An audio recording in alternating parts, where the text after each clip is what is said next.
this opportunity to thank for this privilege to share my little study before you.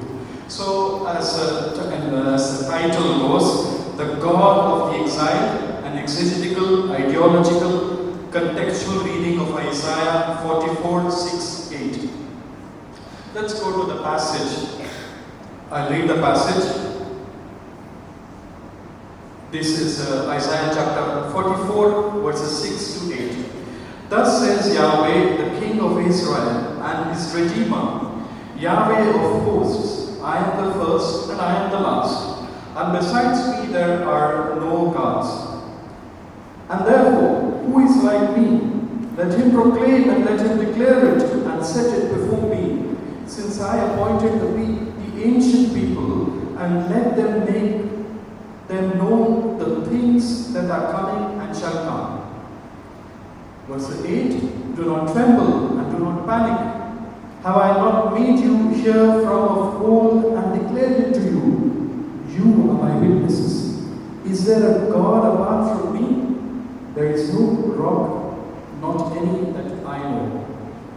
One of the reasons that this passage was the highlight of my study was because we live in a culture which worships many gods. We have like multi-theism going on historically and traditionally in our culture. And we, especially as members of Abrahamic faith, Jewish, Christian and Islamic faith, we hold to monotheism. So this passage from Isaiah is one of the prominent passages which speaks of monotheism, wherein God is presented as the only one, as one and not many, and some characteristics of God are revealed in this passage. So, as I read, we will try to unfold the meaning, why Isaiah holds to this, and what is the greater meaning of this passage. So, here I go. How do we read and understand this text from the prophet Isaiah? This presentation will utilize the three words approach to biblical interpretation, a framework derived from the work of French philosopher Paul Ricoeur. This methodology will explore three distinct words encountered while engaging with this current text, in this case a pericope from the prophet Isaiah 44, 6 to 8. So Paul Ricoeur speaks of three words. When we read a text, there are three words. The first word is the word behind the text, historical focus. This looks at the historical, cultural, and political landscape that gave birth to the text.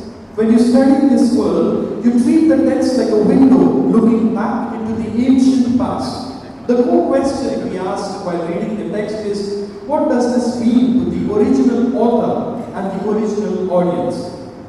The second, the world within the text, the literary focus. This is referred to as the text as it is now when we read the gospel or when we are reading the Bible, or the world within the text. Instead of looking through the text to the history behind it, one looks directly at the text as a finished picture or a product or a literary masterpiece on its own right. The core question one asks here is, how does the text work mechanically and literally? The third is the world in front of the text, the theological focus. Here the focus entirely shifts to the reader, both the historical communities that have passed down the text and how does one encounter it today. It acts as a mirror reflecting one's own presuppositions and culture and questions. The core question one asks is, what happens when this text encounters a living reader or a living community today? We read Bible, we read as a community, we read personally. What does it mean for us in the here and now? So, getting deeper, we apply these three principles of the world in the text that we have already seen from Isaiah. So the first, the world behind the text, the historical, the geopolitical context and the collapse of empires. The literary and the historical background of Isaiah is deeply rooted in the historical upheavals of the Neo-Babylonian rule, 605 to 539 BCE. The text transitions from the historical realities of 8th century BC Assyria dominated the ancient Near East to the conditions of the 6th century BC, a period marked by Babylonian supremacy. So when this text was written, Babylon was already a great leader, a great empire. The next is the fall of Jerusalem. Following the collapse of the Assyrian Empire with the fall of Nineveh, Babylon ascended under Nabopolassar and Nebuchadnezzar II. In 597 BCE, Nebuchadnezzar laid siege to Jerusalem, installing a pro-Babylonian leadership and exiling the elite to Babylon. A decade later, in 587 BCE, a second catastrophic campaign resulted in the devastating destruction of the city, its temple, and the monarchy.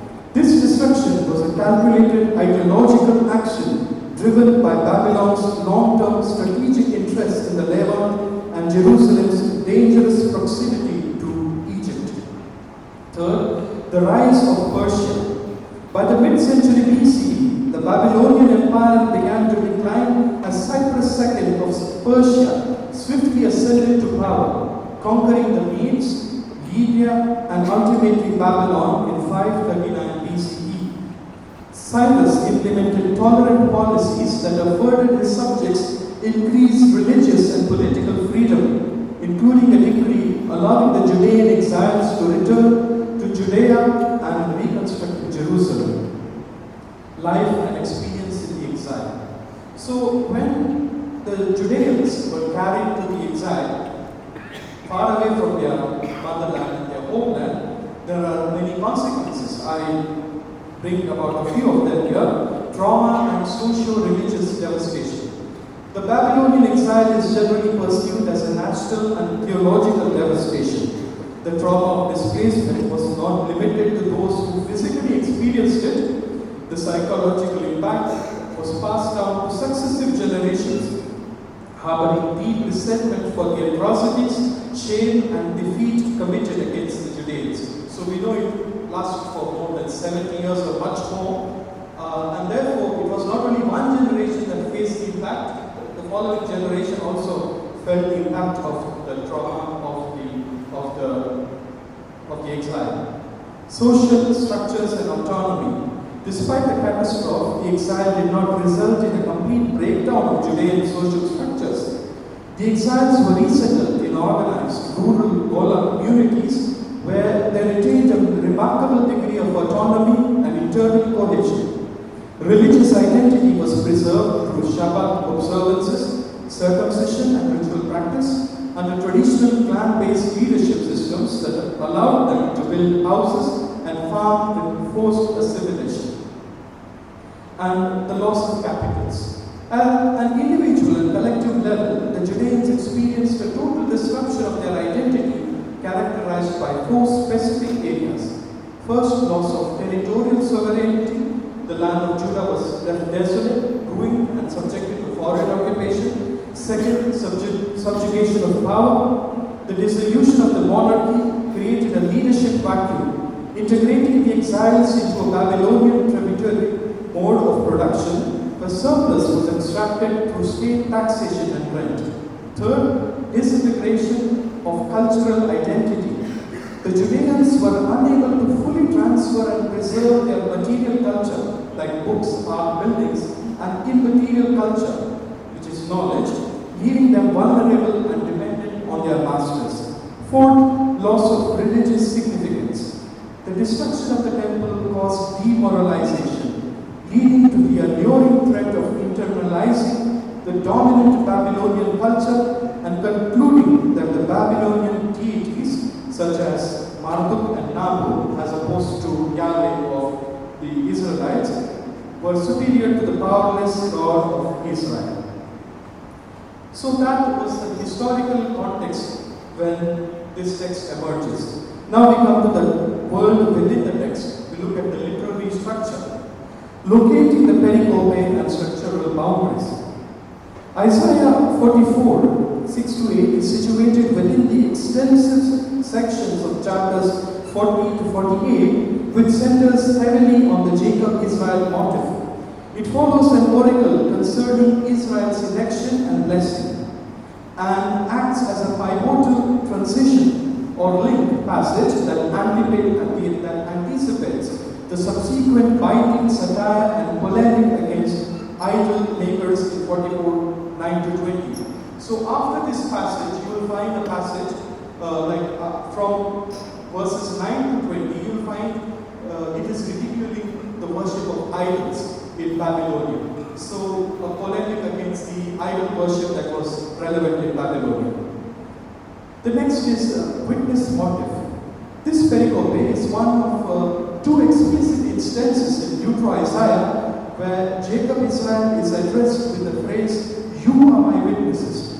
This structural feature serves to interview two distinct identities: the identity of a displaced nation and the identity of the singular divinity they worship.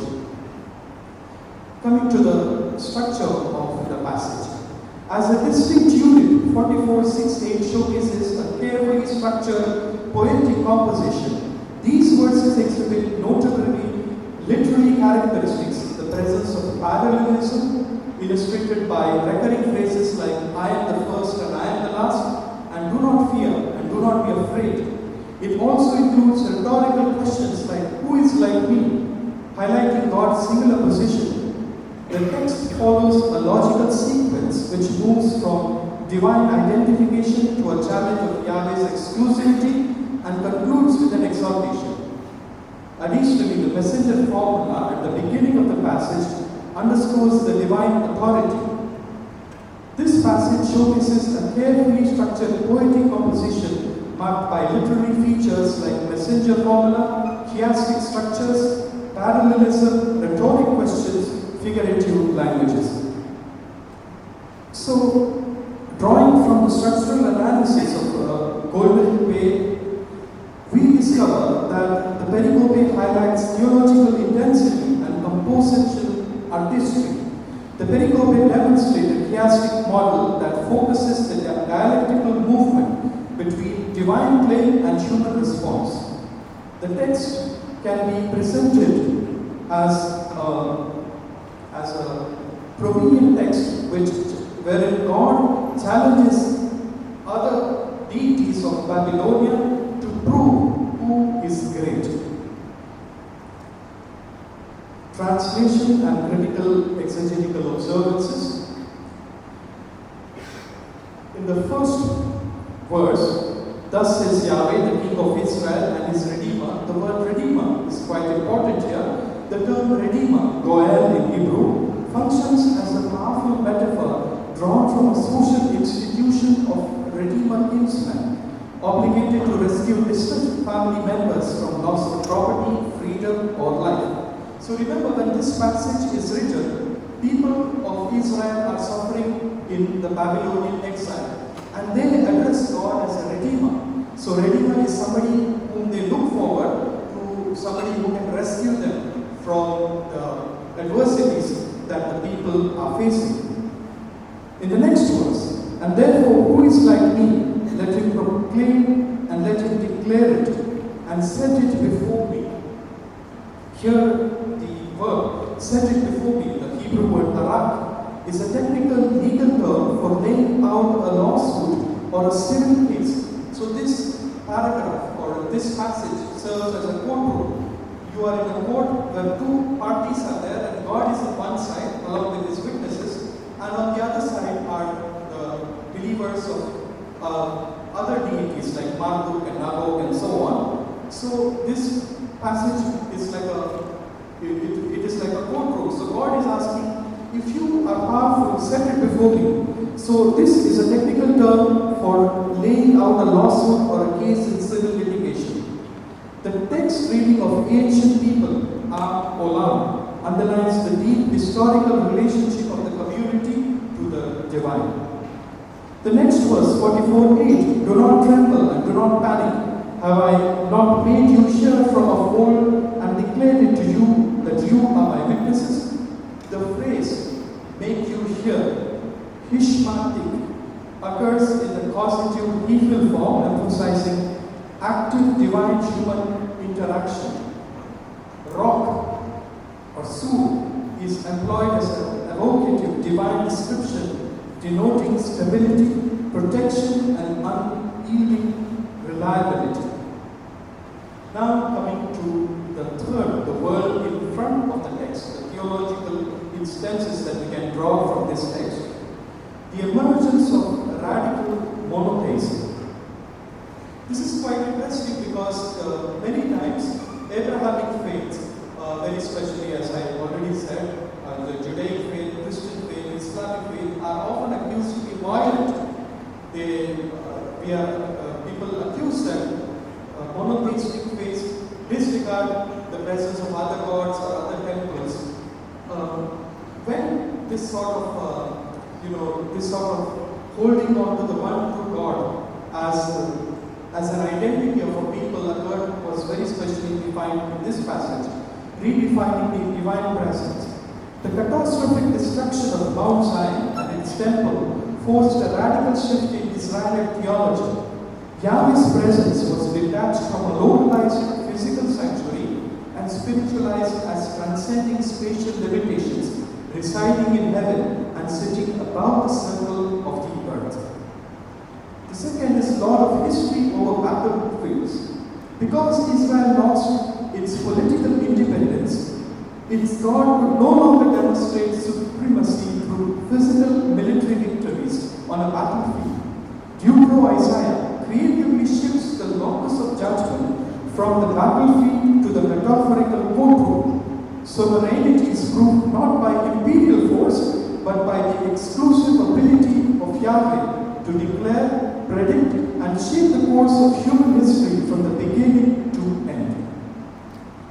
Monotheism as a silent, resilient theological ideology. So, was monotheism a wicked ideology which was trying to undermine the belief on many gods? That would be a question mark, and we can answer that. It was a counter-imperial rhetoric. Monotheism did not simply disregard other gods or other cultures. Rather, it was trying to be affirmative. Belief in God as a sense of affirmative for the people of Israel. The strict monotheism assertion in Isaiah 44, 6-8 functions as a highly focused counter-narrative against the triumphalism of the Babylonian Empire and its pantheon. While ancient Near Eastern empires used royal inscriptions to celebrate the supremacy of their victorious gods, the language of the pericope completely delegitimizes their claims by asserting that foreign idols are non-existent fabrications. Second, theology intersecting ideology. Within this historical context, theology and ideology operate in tandem rather than a mutually exclusive categories, defined neutrally as the processes by which meaning is produced and transformed to manage the social world. The radical monotheism of the text acts as a resilient theological ideology. It explicitly serves the vital interests of an oppressed, displaced group by providing them within a framework for socio-political resistance against imperial assimilation. So by now, when the entire Israelite people felt that their whole identity was at stake, that they were in danger, they could now say to themselves, at least through these texts, that our God is with us. We have a God who is one and who is not only confined to our temple in Jerusalem, but who is in heaven. And therefore gave them a sort of an identity and an affirmation to face the atrocities that these people face in a foreign culture. So, the call and the function of the audience. What did this passage mean for the audience? So, vocation as witnesses. So, the people who read this text felt that they were called as witness to the true God. As witness to the true God. The text summons the demoralized exiles to abandon their fear. That the verse as it reads, do not tremble and do not panic. And actively assumes the role of legal witnesses. People who read the text are called to stand as witnesses against the gods of Babylonians or against the foreign gods. They are commanded to step into the courtroom of history to testify to Yahweh's unique, unyielding nature and past predictive actions. This was also recalling of what God had done to the Israelites in the past, maybe through the Passover event and through other turmoils of history, how God had shaped them, and therefore this historical recognition served as a witness in standing in a courtroom, as a witness to God, Yahweh. Second is a solidarity and reconstruction of identity.